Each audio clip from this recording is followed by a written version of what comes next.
Hey friends, are you looking for she shed organization ideas? Or maybe you want to see some beautiful garden shed decorating ideas for your garden shed. In this video, I will share how I organized our DIY greenhouse that is also a potting shed using vintage inspired decorating ideas. Welcome to my garden shed. The first project inside this potting shed is to create the potting bench. Now here I am measuring for the area that I want to create a small table and also a dirt sink so that I have a spot to plant all of the plants that I have planned for this space. I got lots to do to the outside. All that's coming, so stay tuned. For now, I just want to get some organization done on the inside so that I can start putting my stuff away, and then I'll do some of the decorating part later. But the shelving and this dirt sink, all of that are very important. I got to get it done. I bought this piece of furniture from the Restore, and I probably took the top off of it. It was maybe a desk or something like that. The first step that I did when I had this attached to the other board was to mark the center. So I have the center of this board that's going to be my ledger board. Also have the center of, I don't think you can see that. I've marked the center of this as well. And all I have to do is match up those two centers, and I know that I've got it placed correctly. All right, I had to lift the camera up. I actually have you sitting on top of the galvanized tub that will become the dirt sink inside this area. The supplies I'm using for this are some wood screws, clamps, wood glue, a drill, and also a specialty drill bit. I put a bead of glue down, and then I used my clamps to clamp that ledger board on before I screwed them in. This attachment is called a flip drive, and it is a device that has one end as a drill bit and the other end as the screw bit, and it's very easy to switch them out so you don't have to have two drills set up. I was able to flip it over because I had a screw at each end and then one in the center. And now I'm going to add two more screws between the center and the end on each side here. And it's much easier to do from the top than upside down like that, but at least those screws are holding it nice and tight. I forgot to mention that this bit also has a countersink. See how that's angled? What that does is it recesses an area so that the screw head will sit down in that recess and will be flush with the top of the tabletop. I had 4 of these legs. They went from here to there. They went on a coffee table. I took them off. I've had them. We glued the 2 ends together with a dowel rod in the center. So we drilled out holes, put the dowel rod in, and then joined those 2 pieces together. It's been drying overnight. I do have to take off this. This is where it was attached to the table. But it just so happens that these 2 legs together like that are the perfect height for the table that I need for my dirt sink out in the garden shed. My battery died while I was recording this, but basically what I did was I applied plenty of wood glue, I pre-drilled a hole, and then I used a carriage bolt from the top of the table all the way through into that leg. It's about 4 inches long. It's going to hold nice and tight. The tropical storm Deborah, I can't remember the name of it, here coming up on the East Coast here. We're just going to get kind of the tailwind of it. We won't really get the full force of it, but we're getting some really nice winds, which creates quite a breeze outside, and also the beautiful wind chimes, which are right outside of my garden shed. I love that sound so much. So today I'm going to work on some of the decorative things here in the garden shed. You saw that I've been working on the table for my dirt sink. I'm calling it a dirt sink. That's not official, but that's what I'm calling it. And I'm looking at it now. I'll show you that here in just a second. And let's see, what else am I going to do? Well, first up, I'm going to make a list of the things that I want to do out here on that antique chalkboard that we bought last weekend or the weekend before, whenever it was.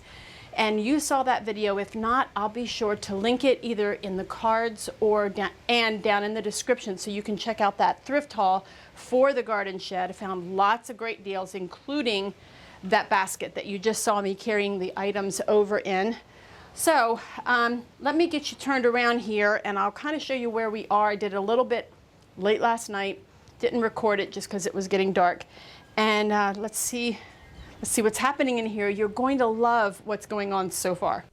Here is the dirt sink all set in place. Now this little potting table, this potting bench is going to be perfect.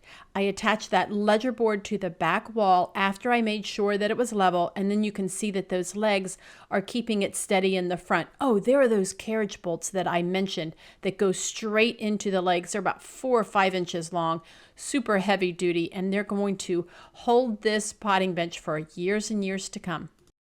I added a little trash bucket, and right now it's just on a bungee cord, and that's working out just fine. We added some brackets for this shelf that's going to go across here. My husband had a wonderful piece of wood. I'll show you that here in a second, but he had a wonderful piece of wood that he was willing to let me have. Thank you so much. And he also had these brackets already made. All I had to do was use those same carriage bolts and screw them right into the 2x4s. Let's go ahead and put this shelf on here in a second, but first let me show you what it looks like. This piece of wood was from an old shed and had been used as a workbench, so it is perfect for my garden shed.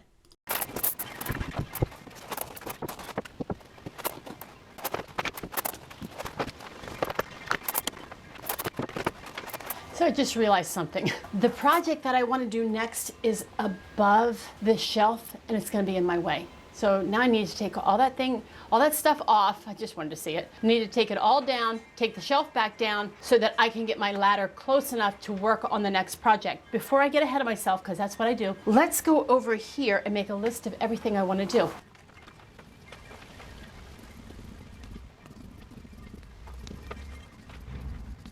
Okay, here's what we're doing. We're going to wallpaper that back wall. I want to paint that dirt sink countertop thing. I want to paint the brackets on the back wall that hold that wooden shelf, find a long board, and then I need to hang the chalkboard. Where in the world am I going to hang the chalkboard? The wonderful thing about my garden shed is that it's also a greenhouse. I have windows all the way around this whole thing. I have the 10 windows on each side wall, and then I have these windows here in the back. But where am I going to hang that chalkboard?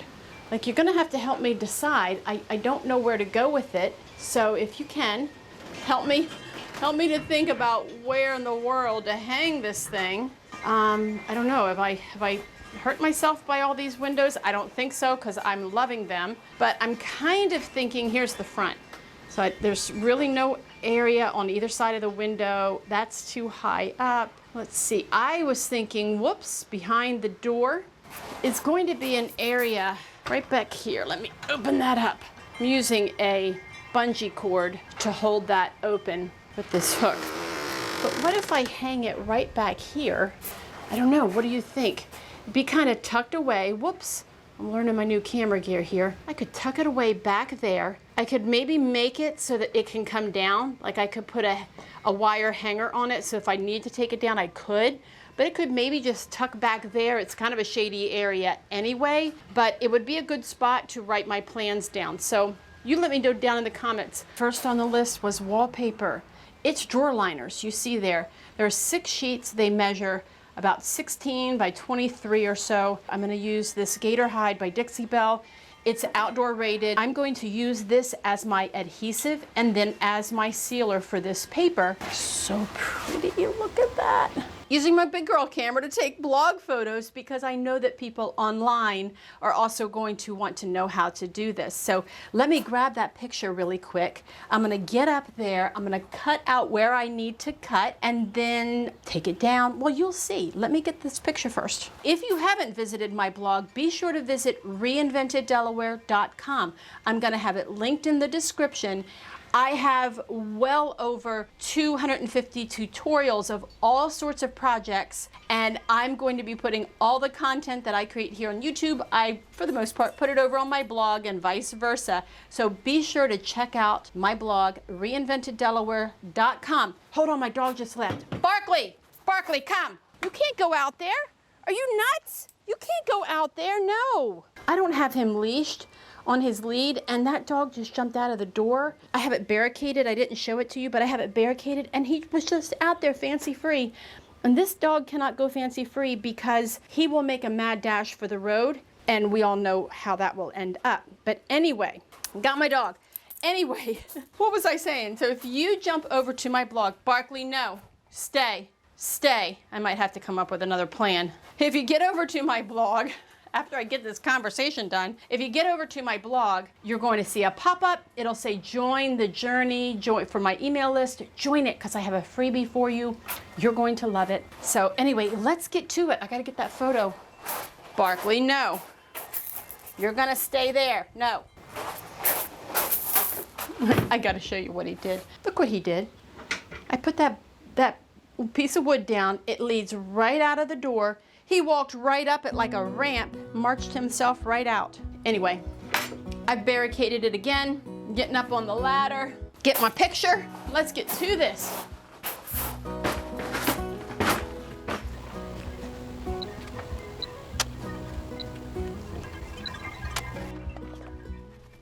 After I put the piece of paper up there and I marked where it needed to be cut, of course, then I cut it. Then I applied a thin layer of the clear coat all over that surface, being sure not to get it on the 2x4s, just on the backer board. And then I applied the decoupage paper and smoothed it out with my fingers. It smoothed out great because the paper is thick. Then I applied a thin coat of the clear coat over top of that, just to seal it all in. Okay, let's really get to it now and get these things crossed off the list. First up, I'm going to paint these brackets. I wanted these brackets to kind of recede, so I painted them the same color as the interior of the garden shed. But these brackets that I found while out at that open flea market, I wanted them to be noticed, and that dark black against the white background is going to show up so good. So they got 2 coats or 1 coat, I can't remember, not much. I got all those brackets painted, and then it was on to this dirt sink area. So this whole thing is going to be painted white. I'm using an exterior finish paint to make sure that I can get it wet and all that good stuff. So it got 1 coat, and listen, it could have probably used 2 coats, but I am okay with the unfinished look of this garden shed. I want it to look rustic. I don't want it to be pristine. And most of all, I want it done. Once the paint was dry on the white brackets, I put that gorgeous piece of antique board over top. Then I hung the black brackets, and all I had to do was find a long board to stretch across those black brackets. And I found one. My husband has a great stash of wood out back, and I went out there with my tape measure, carefully walked around because we do have snakes in that back pile, but I found the perfect board. For now, I'm going to hang this chalkboard right here behind the door, but if you have a better spot to hang it, please let me know down in the comments. Everything's crossed off the list, and now it's time to sit back and enjoy this tour of our garden shed.